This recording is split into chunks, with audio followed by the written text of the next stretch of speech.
तो हेलो नमस्कार दोस्तों, कैसे आप सभी। आशा करते हैं आप सभी बढ़िया होंगे और अपनी पढ़ाई में चार चांद लगा रहे होंगे। तो आज हम करने जा रहे हैं Bihar board class 10 chemistry chapter 2 का ऑब्जेक्टिव, जिसका आपका नाम है अम्ल क्षार लवण। आपने जैसे थंबनेल में देखा होगा, तो आज हम टोटल 50 क्वेश्चन करेंगे। वैसे 50 क्वेश्चन जो बोर्ड एग्जाम में पूछे जाने की 100% संभावना है।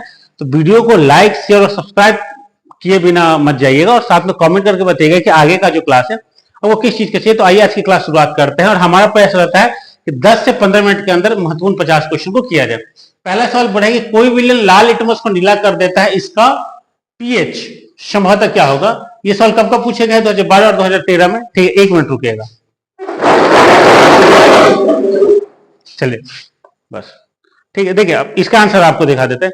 इसका आंसर हो जाएगा 10। ठीक है, दूसरा पढ़े कि एसिटिक अम्ल का तनु विलेन के बारे में कौन सा अवलोकन सत्य है। हम आपको पूरा इसका सवाल करें कि एसिटिक अम्ल का तनु विलेन के बारे में कौन सा अवलोकन सत्य। ए, यह सिरका सी गंध देता है। बी, यह प्याज सी गंध देता है। सी, यह संडे सॉरी यह सरे अंडे सी गंध देता है। या डी, यह सरे मांस सी गंध देता है। एसिटिक अम्ल का जब तनु विलेन में मिक्स कीजिएगा तो उसकी गंध कैसी होती है, सिरका सी गंध देता है। नंबर 3 की तरफ आते हैं। बोला कि एल्कोहल में, ठीक है, एल्कोहल में उबली पत्ती पर आयोडीन विलेन के कुछ बूंदे डालने पर पत्ती का रंग कैसा हो जाता है। बोले कि कैसा हो जाएगा, गुलाबी हो जाएगा, नीला हो जाएगा, नीला काला हो जाएगा, या काला हो जाएगा। तो आंसर हो जाएगा कि जब एल्कोहल में उबली पत्ती पर आयोडीन का विलेन आप डालेगा तो इसका आंसर हो जाएगा आपका नीला काला। निम्नलिखित में कि निम्नलिखित में से कौन सा लवण है। HCl है, NaOH है, H2SO4 है, या NH4OH है। इसका आंसर आप देख लीजिए, इसका आंसर हो जाएगा K2SO4। उसके बाद सवाल है कि किसी भी उदासीन विलेन का पीएच मान कितना होगा। ये सवाल पूछा गया 2013 से 2015 के बीच में, 5, 7, 14 या 0। तो हम जानते हैं कि कोई भी उदासीन विलेन, कोई भी विलेन जो उदासीन है उसका मान होगा 0। नेक्स्ट सवाल है, लिटमस विलेन बैगनी रंग का रंजक होता है जो निकाला जाता है किससे। बोला कि जो बैगनी रंग होता है लिटमस पत्र में वो किससे निकाला जाता है। ए, गुलाब के पौधे से, बी, लाइकेन के पौधे से, ठीक है, सी, मेहंदी के पौधे से, डी, घास के पौधे से। तो जो लिटमस विलेन जो बैगनी रंग बनाता है वो निकला जाता है हमें लाइकेन के पौधे से। नंबर 7 बोल रहा है कि जब सोडियम हाइड्रोक्साइड जिंक से क्रिया करता है तो कौन सा उत्पादन करता है। Na2ZNO, ठीक है, प्लस H2। बी में बोल रहा है कि NaZNO2 प्लस H2। सी में बोल रहा है NaZNO2 प्लस H2 और डी में बोल रहा है Na2ZN plus O2 plus H2। इसका आपका आंसर हो जाएगा Na2Z, ठीक है, NO2 प्लस H2। इसका आंसर हो जाएगा ऑप्शन बी। नेक्स्ट सवाल बोले कि किसी लाल तप्त आयरन पर जलवाष्प प्रवाहित करने पर कौन से यौगिक प्राप्त होता है। बोले कि अगर कोई लाल तप्त है उस पर अगर, देखिए क्या क्या बोला, ए में दे रहा है FeO, ठीक है, बी में बोला FeH2O3, सी में बोला Fe3O4 और डी में बोला F3S। इसका उत्तर आप जब देखिएगा, एक बार फिर से आप क्वेश्चन देख लीजिए और उम्मीद है कि आप क्वेश्चन को साथ साथ में लिखते चलेंगे। जब आप लिखते चलेंगे तो आपके लिए याद रखने के लिए आसानी हो जाएगा। ये रहा आपका आंसर Fe3O4। उसके बाद बोले कि बेकिंग सोडा का अनुसूत्र क्या है, मतलब बोले कि बेकिंग सोडा का फॉर्मूला क्या है। यहाँ पे देखिए कुछ सूत्र दिए गए हैं, NO2CO3, CaCO3, NHCO3 या NaNO3। ठीक है, इसमें आपके 4 फॉर्मूला दिए, क्या क्या, NaCO3, CaCO3, NHCO3 या NaNO3। इसका आंसर हो जाएगा आपका ऑप्शन सी, NaHCO3। 10वां नंबर सवाल बोला कि निम्नलिखित में से कौन विजातीय यौगिक है। चूना पत्थर है, खड़िया है, संगमरमर है, प्लास्टर ऑफ पेरिस है। तो हम जानते हैं कि प्लास्टर ऑफ पेरिस क्या होता है, विजातीय पत्थर यौगिक के रूप में जाने जाते हैं। 11 सवाल, निम्नलिखित में से सबसे प्रबल अम्ल कौन है, मतलब बोले कि वो कौन सा अम्ल जो सबसे ज्यादा ताकतवर है। ए में बोला सोडियम को, देखिए ए है NaCl, बी में है CaClH2, ठीक है, सी में है BaSO4 और डी में है LiC। इसमें हो जाएगा सोडियम क्लोराइड। ठीक है, ये किसका फॉर्मूला है, ये नमक आ भी है। उसके बाद नंबर 12 में बोल रहा है कि दांतों, एक मिनट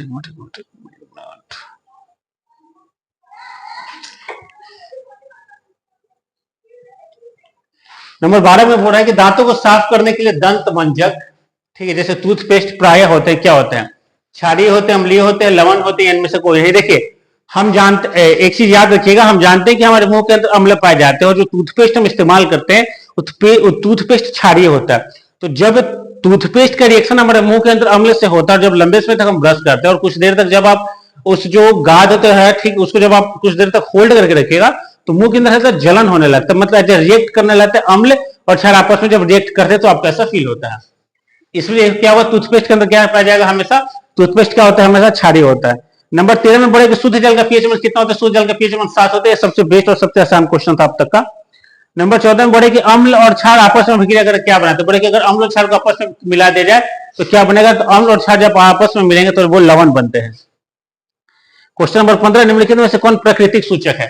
हल्दी है, मेथिल ऑरेंज है, फेनोथिन है, या इनमें से कोई नहीं। तो हल्दी क्या होता है, हल्दी आपका प्राकृतिक सूचक है। नंबर 16, निम्नलिखित में से कौन क्षारीय ऑक्साइड है? SOH2, ठीक है, बी में NOH, सी में POE और डी में Na2। देखिए Na2 जो है यह है आपका क्षारीय ऑक्साइड। नेक्स्ट सवाल की तरफ आते हैं, निम्नलिखित में से कौन सही है? NaCO3 इंटू 5H2O, बी में कह रहा है NaCO3 इंटू 10H2O, सी में कह रहा है NaCO3 इंटू 7H2O, या डी में कह रहा है NaCO3। इसका आंसर हो जाएगा आपका NaCO3 इंटू 10H2O। ये आपका सही उसका फॉर्मूला है। नेक्स्ट सवाल की तरफ आते हैं, बेकिंग सोडा का रासायनिक सूत्र क्या है? बेकिंग सोडा का रासायनिक सूत्र होगा NaCO3। यहाँ पे देखिए आंसर कहां पे, NaCO3 ये है, तो इसका आंसर हो जाएगा ऑप्शन ए। क्वेश्चन नंबर 19 की तरफ आते हैं, दही में किस प्रकार का अम्ल पाया जाता है? या देखिए आपका सिंपल सी बात है, दही किस प्रकार का अम्ल है? साइट्रिक अम्ल है, ऑक्सैलिक अम्ल है, लैक्टिक अम्ल है, या मेथाजोइक अम्ल है? हम जानते हैं कि दही लैक्टिक अम्ल के अंदर शामिल होता है। चीनी का रासायनिक सूत्र क्या है? देखिए इसमें से आपका सबसे आसान सवाल है कि चीनी का रासायनिक सूत्र क्या है, तो चीनी का रासायनिक सूत्र क्या होगा? C12H/O। अगर आप देखिए C12 कहां है, यहाँ पे है CH है, ये नहीं होगा, CH है, ये नहीं होगा, यहाँ पे C12, ठीक है, और कहीं पे नहीं, इधर काट देंगे हम। देखिए ये गया C12H/O ये हो जाएगा इसका आंसर। तो चीनी का आंसर, चीनी का फॉर्मूला क्या होगा? C12H/O। उसके बाद नेक्स्ट सवाल की तरफ आते हैं, सोडियम कार्बोनेट के जलीय घोल में मिथाइल ऑरेंज का घोल मिलाने पर घोल का रंग परिवर्तित होकर कैसा हो जाता है? इसका आंसर हो जाएगा आपका पीला, ऑप्शन ए। नेक्स्ट सवाल है, प्रबल अम्ल और प्रबल क्षार से बने लवण के पीएच मान कितना होता है? ये सात क्योंकि उदासीन हो जाएंगे, अम्ल और क्षार जब आपस में मिलेंगे तो क्या बना देंगे? उदासीन। नंबर 23, निम्नलिखित में से कौन लवण है? HCl है, NOH है, K2SO4 है, NH2 है। तो K2SO4 जो होगा वो क्या हो जाएगा? लवण हो जाएगा। नंबर 24 में आपका कह रहा है कि सोडियम हाइड्रोक्साइड विलयन के साथ जिंक धातु की अभिक्रिया से कौन सी गैस उत्पन्न होती है? Nitrogen gas, carbon dioxide gas, oxygen gas या हाइड्रोजन गैस? इसका हो जाएगा ऑक्सीजन गैस। ये देखिए जब भी सोडियम हाइड्रोक्साइड का रिएक्शन किसी जिंक धातु के साथ होगा तो एक गैस उत्पन्न होगा, जिस गैस का नाम होगा हाइड्रोजन गैस। नंबर 25 कह रहा है, अम्लीय विलयन का पीएच मान कितना होता है? 7, 7 से कम, 7 से अधिक, या इनमें से कोई नहीं। तो अम्लीय विलयन का पीएच मान हमेशा 7 से कम होगा। नंबर 26 देखिए क्या कह नंबर 26 में कह रहा है, निम्नलिखित में से किस विलयन का उपयोग दीवारों पर सफेदी करने के लिए किया जाता है? तो CaOH2 ये चूना का है, ठीक है, ये CaOH2 किसका है? ये चूना का होता है, क्योंकि चूना में सॉरी दिवाली में आप देखते हैं कि जो घर है, घर के बाहर उसको चूने से पेंट किया जाता है। नेक्स्ट सवाल है, निम्नलिखित में से कौन बुझा हुआ चूना है? देखिए ऑप्शन में दे रहा है CaO, दूसरा में बोला है CaOH2, तीसरा में बोला है CaCO3 और तीसरा में बोला है। इसका आंसर आपको बताना है, ठीक है, क्योंकि देखिए अगर आपने ध्यान दिया होगा कि मैंने अभी हाल ही में इसका आंसर आपको बताया। देखिए CaOH2 है यहाँ पे, अब यहाँ पे सेम इसमें आइएगा नंबर 27 में। एक मिनट देखिए यहाँ पे इसका आंसर है CaOH2, ये आंसर हो जाएगा आपका। बोला कि एसिटिक अम्ल का IUPAC नाम क्या है? तो इसका एसिटिक अम्ल को एथेनोइक अम्ल के नाम से जाना जाता है।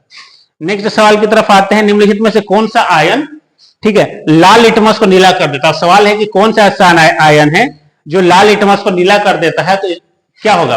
OH माइनस, ये हाइड्रोक्साइड। उसके बाद बोल रहा है कि कोई विलयन नीले लिटमस को लाल कर देता है, इसमें पीएच की संभावना कितना? मतलब बोले कि अगर कोई आयन है वो नीले लिटमस पत्र को लाल कर देता है तो उसमें पीएच की संभावना कितनी होगी? तो ये होगी आपकी 5। नेक्स्ट सवाल है, ऑक्सैलिक अम्ल का प्राकृतिक स्रोत क्या? मतलब बोले कि ऑक्सैलिक अम्ल का प्रकृति, ऑक्सैलिक अम्ल मुख्य रूप से प्राकृतिक रूप से कहां पाए जाएंगे? तो टमाटर में, ठीक है।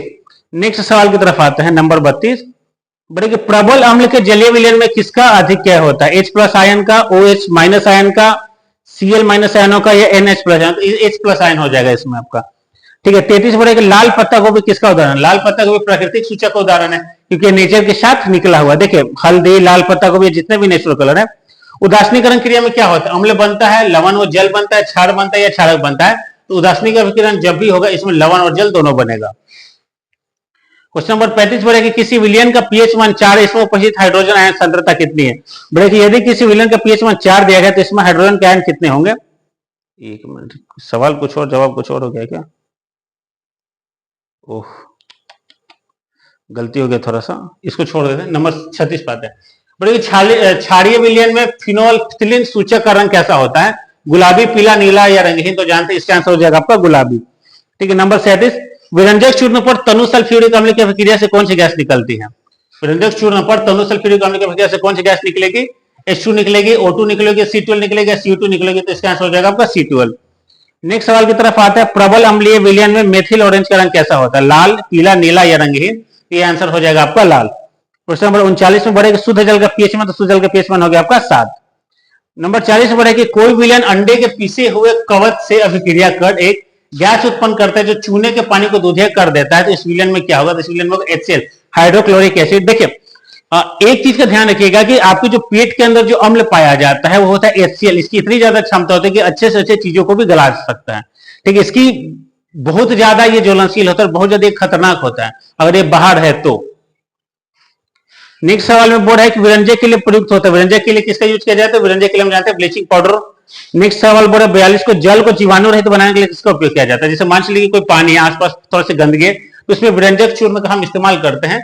43 बोले बहते हुए रक्त को रोकने के लिए कौन सा यौगिक उपयोगी है? खाने का सोडा, नौशादार, ध्रुवन सोडा या फिर के? अधिकांश देखिएगा कि जब किसी लोगों का ब्लड बहता है या जब किसी लोगों को चोट लग जाती है तो चोट को रोकने के लिए अधिकांश लोग क्या काम करते हैं? फिटकरी का देह हल्का तोड़ के उसको हल्का गीला करके उसको लगा लेते हैं, जिससे ब्लड सर्कुलेशन रुक जाता है। जो प्लेटलेट्स होते हैं वो चारों तरफ फैल जाते हैं, ब्लड सर्कुलेशन को रोक देते हैं, जिससे ब्लड बाहर बहने से रुक जाता है और रोगी को थोड़ा समय मिल जाता है प्राथमिक उपचार के लिए। नेक्स्ट सवाल है, एसिटिक अम्ल में अम्लीय हाइड्रोजन परमाणुओं की संख्या कितनी है? 1 है, 2 है, 3 है या 4 है? चलिए अब देख लीजिए, एसिटिक अम्ल आपका आंसर हो जाएगा 1। बनेगा निम्न में से कौन सा पदार्थ अर्धपातन गुण प्रदर्शित करता है? NaCl, NO2CO3, NH4Cl या CSOCl2? तो इसका हो जाएगा NH4Cl2। नेक्स्ट सवाल बोल रहा है कि पोटास एलम मतलब फिटकिरी। हाँ देखिए अब हम बात करें फिटकिरी का रासायनिक सूत्र क्या है। फिटकिरी का रासायनिक सूत्र होता है K2SO4 into Al, मतलब A12 कहिए, ये है K2SO4 into 12, ब्रैकेट में हो जाएगा SO4 into 3।